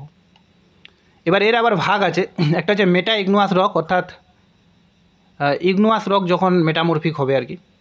মেটা সেডিমেন্টারি মানে সেডিমেন্টারি রক যখন হচ্ছে রূপান্তরিত হবে, আর মেটামরফিক অর্থাৎ রূপান্তরিত শিলাটাই যখন রূপান্তরিত হবে, এরকম। আর হচ্ছে একটা হচ্ছে বেসিস অফ ফ্লুয়েটেড, মানে হচ্ছে স্তরের ভিত্তিতে, স্তরের কোনো রূপান্তরিত শিলা রূপান্তরিত হলো এবং তার মধ্যে একটা স্তর তৈরি হলো। কোনো শিলা আছে রূপান্তরিত হলো কিন্তু স্তর তৈরি হলো না, তো ওর ভিত্তিতে স্তরীভূত রূপান্তরিত শিলা, অস্তরীভূত রূপান্তরিত শিলা। তো এখান থেকে কোশ্চেন আসে না, কিন্তু জাস্ট আমাদের মনে রাখলেই হবে যে এর দুটো ভাগও আছে আবার। এবার যেটা সবথেকে বেশি কোশ্চেন আসে সেটা হচ্ছে এটা, ঠিক আছে, যে কোন শিলা কোথায় রূপান্তরিত হয়। অ্যাম্ফিবোলাইট একটা আগ্নেয় শিলা, যেটা রূপান্তরিত হয়ে গ্রানুলাইটে পরিণত হয়। ব্যাসাল্ট থেকে হয় ইক্লোজাইট, গ্রানাইট থেকে নিস আর সিস্ট হয়, অগাইট থেকে হর্নবেল্ট হয়, এরকম আছে যেমন বেলে পাথর থেকে কোয়ার্জাইট হয়, এগুলো সেডিমেন্টারি রক সব। আবার এরকম এখানে আছে মেটামরফিজম, যে নিচটা ফিলাইট হয়ে যেতে পারে, আবার ফিলাইটটা সিস্ট হয়ে যেতে পারে, মানে এরকম নিচ থেকে ফিলাইটটা আবার চাপ পড়লে সিস্ট হয়ে গেল। ঠিক আছে, তো এগুলো আমাদের মুখস্থ করতে হবে বারবার করে, এক দুইবার দেখলেই হয়ে যায়, যদিও কয়েকটাই আছে। এই বইয়ের মধ্যে তো এগুলোই পেলাম, আরও কোশ্চেন টোশ্চেন ঘাটতে গেলে যদি আরও কেউ পায় তো পাশে লিখে দেওয়ার জন্য না হালকা জায়গাও ছেড়ে দিয়েছে। এবার শিলা পড়া হলো। এবার শিলার একটা সাইকেল আছে, বা রক সাইকেল যেটাকে আমরা বলি। তো রক সাইকেলটা অ্যাকচুয়ালি কী, যে প্রথম আমি বললাম যে আগ্নেয়শিলা তৈরি হলো। এবার আগ্নেয়শিলা থেকেই প্রথমে আবহবিকার হলো, ক্ষয়ীভবন হলো ইত্যাদির মাধ্যমে সেডিমেন্টারি রক্স তৈরি হলো। এই সেডিমেন্টারি রক্স থেকে পরবর্তীকালে মেটামরফিক রক্স তৈরি হলো, কিংবা ইগনুয়াস রক থেকে ডিরেক্ট মেটামরফিক রক্স হলো। এবং এই রক্সগুলোই পরবর্তীকালে ভূতকে মিশে গেল, বা এরকম ম্যাগমার গলনের ফলে কী হলো, মানে এক কথায় পুনরায় আবার এই যেরকম নিচের দিকে চলে গেল, এরকম করে যেতে যেতে যেতে যেতে নিচের দিকে যেখানে অ্যাস্ট্রোস্ফিয়ার আছে সেই জায়গায় চলে গেল, এবং ওই জায়গায় গিয়ে আবার গলে ম্যাগমাতেই পরিণত হলো, যেখান থেকে ইগনুয়াস রক তৈরি হয়েছিল। এটাকেই বলা হয় স্টেপ অফ রক সাইকেল বা শিলাচক্র। তো শিলাচক্র কথার অর্থ হচ্ছে যেখান থেকে শিলাটা তৈরি হয়েছিল পুনরায় সেই জায়গায় গিয়ে আবার পৌঁছে যাওয়া। ঠিক আছে, তারপরে এইগুলো থেকেও অনেক সময় কোশ্চেন দেয় যে কোন শিলাটা কোন কাজে ব্যবহার হয়। যেমন এখানে একটা থেকে কোশ্চেন আসে খুব, সেটা হচ্ছে কি, এটা আছে কোনটা, এই যে গ্রাফাইট থেকে এটা পরীক্ষা আছে। বলো দাদা।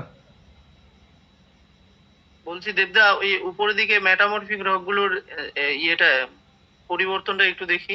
হ্যাঁ, ওইখানে একটা দেখো তো, দ্বিতীয় নাম্বারে আছে ব্যাসাল্ট, আর আবার অগাইটের পরে আছে ব্যাসল্ট। এই দুটোর কি পার্থক্য? কোথায়? সেকেন্ড আর উপরের দিকে ব্যাসাল্ট।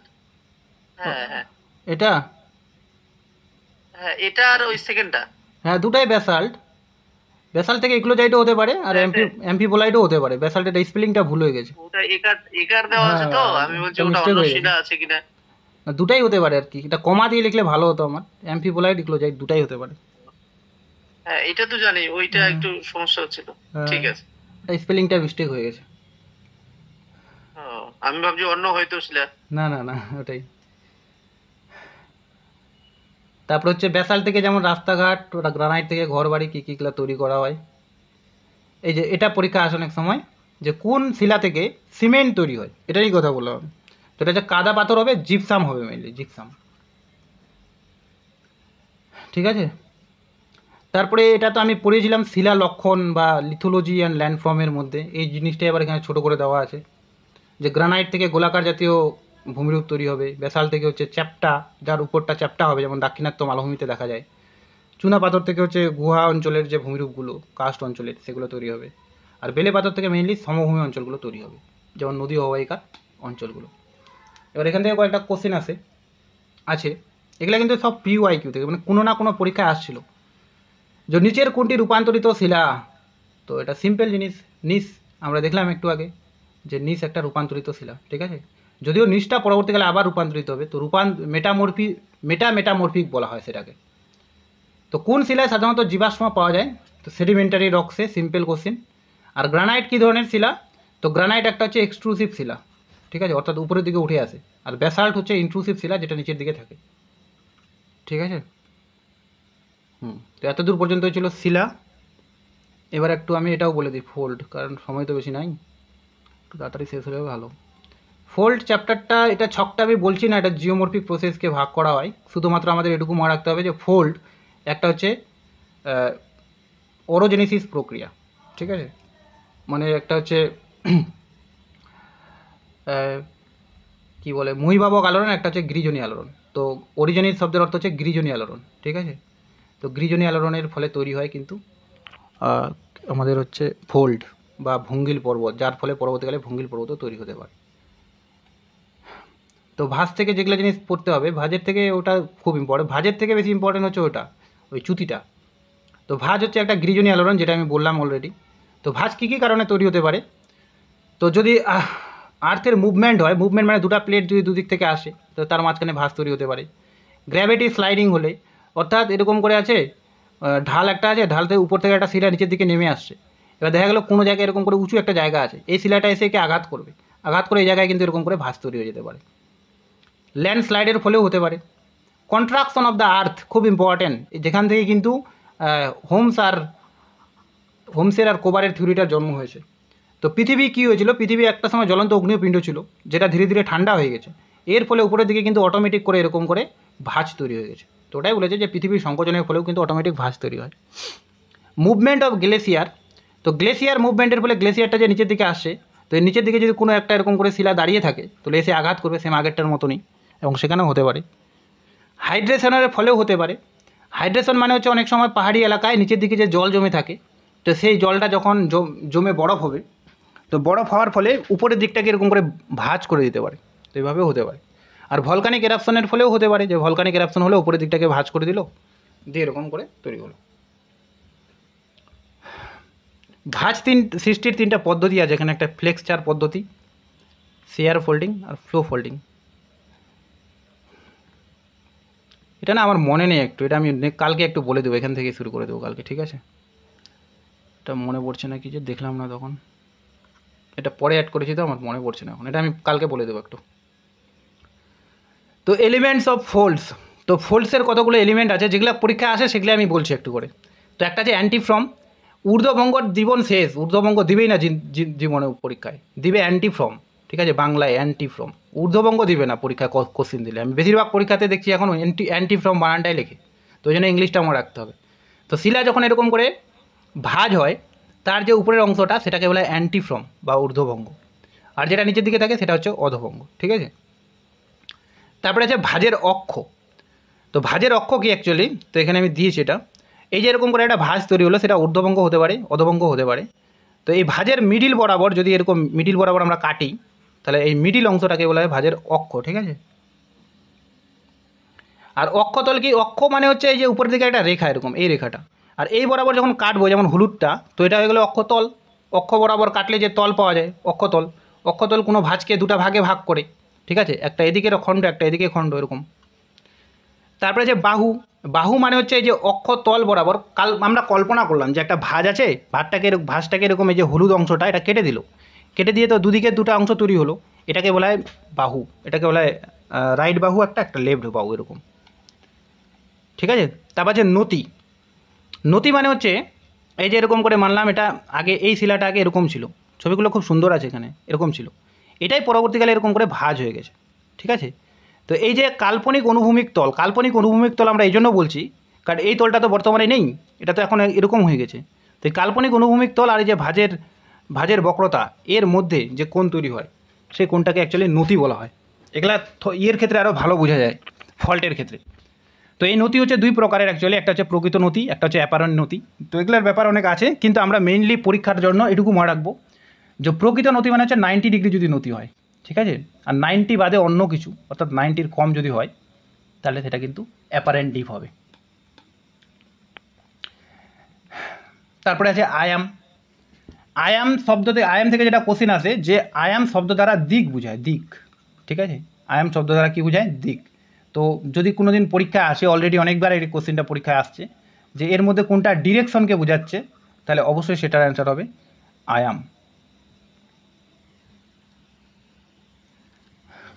ঠিক আছে। তো কী লেখা আছে, অনুভূমিক তল শিলাস্তর বা স্তরায়ন তলকে যে রেখা বরাবর ছেদ করে, ঠিক আছে। তো এটা হচ্ছে আয়ামটা।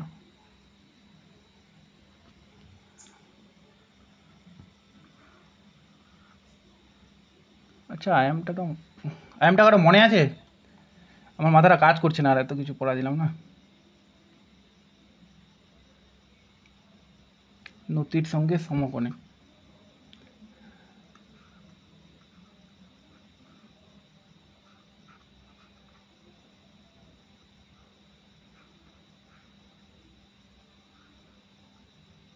আচ্ছা আয়ামটা আমি চ্যুতিটার ক্ষেত্রে বলছি, ঠিক আছে, আয়ামটা চ্যুতিটার ক্ষেত্রে মনে পড়ে যাবে। তো গ্রন্থিবিন্দু হচ্ছে এরকম ব্যাপারটা, যে এই যে জায়গায় সব থেকে বেশি বক্রতা পায় সেটা হলো গ্রন্থিবিন্দু, ঠিক আছে। সেটা ঊর্ধ্বভঙ্গ হতে পারে, আবার অধভঙ্গ হতে পারে। এটা উপরের দিকে ঊর্ধ্বভঙ্গের গ্রন্থিবিন্দু, এটা নিচের দিকের গ্রন্থিবিন্দু। আর গ্রন্থিবিন্দুগুলোকে বললাম, এখানে একটা গ্রন্থিবিন্দু আছে, সব থেকে বক্রতা প্রাপ্ত যে বিন্দুগুলো, এখানে একটা আছে, এখানে একটা আছে, এখানে একটা আছে। তো এগুলোকে যদি আমরা এরকম করে লাইন বরাবর যুক্ত করি, তো সেটা হচ্ছে গ্রন্থি রেখা। আর অনেক সময় এরকম একটা লাইন বরাবর না থাকে, এর একটা অঞ্চল ভেদে এরকম করে থাকতে পারে, যে একটা এখানে, একটা এখানে, একটা এখানে, তখন সেটাকে বলা হয় গ্রন্থি অঞ্চল, ঠিক আছে। আর একটা যে উদ্ভিদটা কিছুই নয়, যখন এরকম ভাঁজের ফলে, মানলাম এরকম ভাঁজ হলো, তো ভাঁজের ফলে কোনো একটা জায়গায়, এটা এখানেও হতে পারে, এখানেও হতে পারে, এখানেও হতে পারে, যে কোনো জায়গায় হতে পারে, যদি নিচের থেকে কোনো অবয়ব বের হয়ে আসে আগ্নেয়গিরি অগ্নুৎপাতের মতো, তখন সেই অংশটাকে, যেমন এটা দেখা যাচ্ছে এখানে, তখন সেটাকে বলা হয় আউটক্রপ বা উদ্ভিদ বা উদ্ভিদই, এরকম, ঠিক আছে। এবার এর কতগুলো ক্লাসিফিকেশন আছে। তো ক্লাসিফিকেশন মেইনলি সবগুলো পড়তে হয় না, যেগুলো প্রথম দিকের ঊর্ধ্ববঙ্গ অধবঙ্গ সেগুলো পড়লেই হবে, কিন্তু সবগুলো পড়লে সবগুলো দেয় না, মেইনলি এগুলোই দেয়। তো চাইলে কেউ সবগুলো পড়তে পারে, আমি সবগুলো একবার করে বলে দিচ্ছি। ঊর্ধ্ববঙ্গ কী? তো ঊর্ধ্ববঙ্গতে আমরা পড়লামই যে এরকম করে এটাকে ঊর্ধ্ববঙ্গ বলে, আবার এই ভাঁজের শ্রেণীবিভাগের ক্ষেত্রে এই ভাঁজটাই হলো ঊর্ধ্ববঙ্গ, ঠিক আছে। আর একটা আছে অধবঙ্গ। অধবঙ্গ মানে যেটা নিচের দিকে এরকম করে বাঁক নিয়ে থাকে। দুটা জিনিস একই রকম। ঊর্ধ্ববঙ্গ ধারা কী? ঊর্ধ্ববঙ্গ ধারা হচ্ছে এই যে এরকম করে একটা ঊর্ধ্ববঙ্গ তৈরি হলো, তো যখন সেই ঊর্ধ্ববঙ্গ অনেকগুলো ছোটো ছোটো ঊর্ধ্ববঙ্গ অধবঙ্গ মিলে তৈরি হবে, এই গোটাটাকে তখন আমরা বলবো ঊর্ধ্ববঙ্গ ধারা। আর নিচের দিকের এটাকে গোটাটাকে তখন বলবো আমরা অধবঙ্গ ধারা বা অ্যান্টিক্লাইনোরিয়াম। অ্যান্টিক্লাইনোরিয়াম আর সিনক্লাইনোরিয়াম। অ্যান্টিক্লাইনোরিয়াম মানে ঊর্ধ্ববঙ্গ ধারা, সিনক্লাইনোরিয়াম মানে এটা। এবার যে সিমেট্রিক্যাল ফল্ট বা প্রতিসম ভাঁজটা কি? তো প্রতিসম ভাঁজটা যখন দুদিক থেকে সমান চাপ প্রয়োগ করবে কোনো একটা শিলার মধ্যে, মানে এরকম একটা শিলা আছে, তো দুদিক থেকে সমান চাপ প্রয়োগ করছে, ফলে তারা যে ভাঁজ প্রাপ্ত হলো একদম সমানভাবে ভাঁজ প্রাপ্ত হলো। তো এরকম প্রতিসম শিলায় দুদিক থেকে সমান চাপ পড়লে যে ভাঁজ তৈরি হয় সেটাই হলো প্রতিসম ভাঁজ। যে ভাঁজের সব কিছু সমান থাকবে, নতিও সমান হবে, ঠিক আছে, মানে নতিটাই মেনলি সমান হবে আর কি। তো এরকম করে যদি থাকে, তো এই বরাবর এদিকে যা হবে এদিকে যা হবে সব একই হবে 45 ডিগ্রি করে। তো এই ধরনের ভাঁজকে আমরা প্রতিসম বা সিমেট্রিক্যাল ফোল্ড বলা হয়। আর অ্যাসিমেট্রিক্যাল ফোল্ড কি? যখন একদিক থেকে চাপটা বেশি থাকবে, তো একদিক থেকে বেশি চাপ থাকলে এদিকটা বেশি খাড়া হয়ে যাবে আর এদিকটা এরকম করে মৃদু থাকবে, তখন তাদের যদি আমরা কৌণিক পরিমাপ করি, অর্থাৎ বের করি, কি বলে যে নতি বের করি, তাহলে নতিগুলো কিন্তু দুই দিকে দুই রকম হবে। তো এই ধরনের ভাঁজকে কিন্তু বলা হয় অ্যাসিমেট্রিক্যাল ফোল্ড। আর একটা আছে ওভারটার্ন ফোল্ড। ওভারটার্ন ফোল্ড মানে একদিক থেকে, অর্থাৎ একদিক থেকে চাপটা যদি দিতেই থাকে, তখন ভাঁজটা কী হবে, বাধ্য হয়ে একদিকে ঘুরে যাবে আর কি। তো সেটাকে বলা হয় ওভারটার্ন ফোল্ড, ঠিক আছে। তো অপ্রতিসম ভাঁজ থেকেই কিন্তু ধীরে ধীরে ওভারটার্ন ফোল্ড হয়। অপ্রতিসম ভাঁজ মানে একদিকে চাপ প্রয়োগ পড়লো, আরও চাপ পড়ছে, তাহলে ধীরে ধীরে তখন ভাঁজটা একদিকে ঘুরে যাবে, যেটাকে ওভারটার্ন বলা হয়, মানে বেশি টার্ন নিয়ে নেবে আর কি। আর একটা আছে আইসোক্লাইন বা সমপ্রবণ মানে সেম ওরকম। সমপ্রবণ মানে হচ্ছে সিমেট্রিক্যাল যেটা ভাঁজ ওটাই, ঠিক আছে। তা হচ্ছে সাহিত্য ভাঁজ থেকে কোশ্চিন খুব পরীক্ষায় দেয়, বিশেষ করে এর উদাহরণটা পরীক্ষায় দেয়, ঠিক আছে। সাহিত্য ভাঁজের অগ্রভাগের অংশকে খিলান ভাগ বলে। তো সাহিত্য ভাঁজটা কি? যখন এই যে আমরা দেখলাম যে একদিক থেকে চাপটা প্রচুর দিচ্ছে, তো চাপ পড়ছে ফলে শিলাটা এরকম করে বাঁক নিচ্ছে। তো বাঁক নিতে নিতে এরকম হয়ে যাবে যে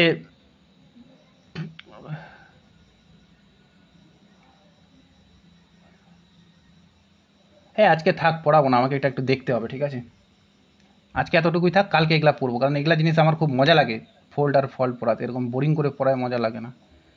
কালকে ক্লাস নেবো, কালকে এগুলা পড়ায় দেবো। হ্যাঁ, কালকে এই দুটা পড়াবো আর থিওরিগুলো পড়ায় দেবো। ফোল্ড আর ফল্ট পড়াতে আমার খুব মজা লাগে। এরকম আমি একটু দেখিনি তো, আগে থেকে দেখতে হতো, আমি একটু অন্য কিছু করছিলাম আজকে, এই জন্য আজকে এলোমেলো হয়ে যাচ্ছে।